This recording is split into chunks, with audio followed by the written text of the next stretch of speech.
ভাইয়ের অবস্থা দেখো, গোয়াল ঘরে প্রচুর পরিমাণে পিঁপড়ে গো। হ্যালো বন্ধুরা, আজকে একটা নতুন ব্লগে তোমাদের সকলকে জানাই স্বাগত। এখন আছি আমাদের গোয়াল ঘরের ভিতরে, তোমরা দেখতেই পাচ্ছ। আর এই গোয়াল ঘরের ভিতরে ছাগল গরু তোমার কিভাবে বৃষ্টির দিনে থাকে তোমাদেরকে এটাই দেখাবো। এখানে দেখতে পাচ্ছ গোয়াল ঘরের ভিতরে ছাগলগুলো এখন রেখে দিয়েছে, আর গরুগুলো আছে এই বাইরের দিকে। এই দেখো এখানেও টিন তোলা আছে, তো তার নিচে ওরা দাঁড়িয়ে আছে, কিন্তু পুরো সাইডটাই দেখো জল পুরো ভর্তি। আর এখানে দেখতে পাচ্ছ পাপা গম নিয়ে চলে এসেছে। গমটা ওই গামলার মধ্যে দিয়ে দিতে বলছে গমগুলো। একটু ডালিটা শুকনো জায়গায় রাখতে হবে, কারণ এই দিকটা দেখো পুরোটাই ভেজা, আর এই দিকটা জলটাই দেখো এই দিক দিয়ে আসছিল, কিন্তু পাপা এই দিক দিয়ে ঠিক করে দিল, ড্রেনের মতো করে দিল, পা দিয়ে চেপে চেপে, তো এই দিকে চলে যাচ্ছে জলটা। চলো এদেরকে এখন এই গমটা দিয়ে দিই। আয় আয়,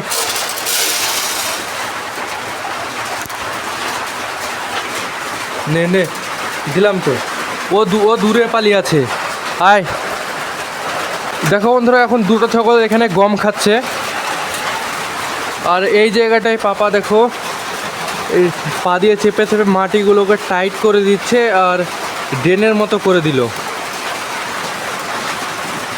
ভাইয়ের অবস্থা দেখো, দুই পা পুরো গামলির ভেতরে ঢুকিয়ে দিয়ে পুরো গম খাচ্ছে। চলো এখন ঘরের ভিতরে যাওয়া যাক। এই রাস্তা দিয়ে আমরা বেশিরভাগ আসি, এই দিকটা দিয়ে অত বেশি আসি না, তো এই দিকটা দিয়ে আমি এখন যাচ্ছি। আবার এই দরজাটা আবার লাগিয়ে দিলাম। পিঁপড়ে দেখো কত পিঁপড়ে আমার পায়ে, এই দেখো।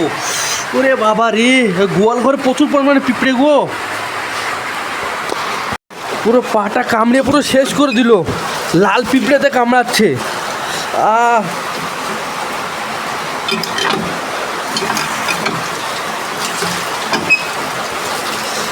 প্রচুর জ্বালা করছে ভাই, প্রচুর জ্বালা করছে। খুব কামড় দিয়েছে। অনেক কটা পিঁপড়ে ছিল গো ওখানে, যেখানে আমি দাঁড়িয়েছিলাম।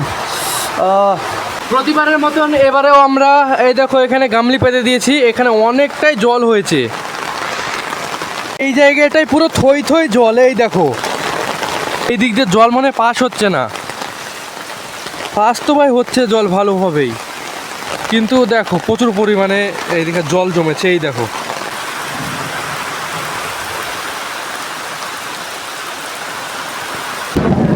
ওরে ভাই, প্রচুর গর্জন ভাই, প্রচুর গর্জন।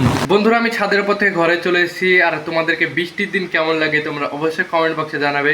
আর যাওয়ার আগে অবশ্যই ভালোবেসে তোমার ভাইকে লাইক সাবস্ক্রাইব করে দিয়ে যাবে। আজকের জন্য টাটা, বাই বাই।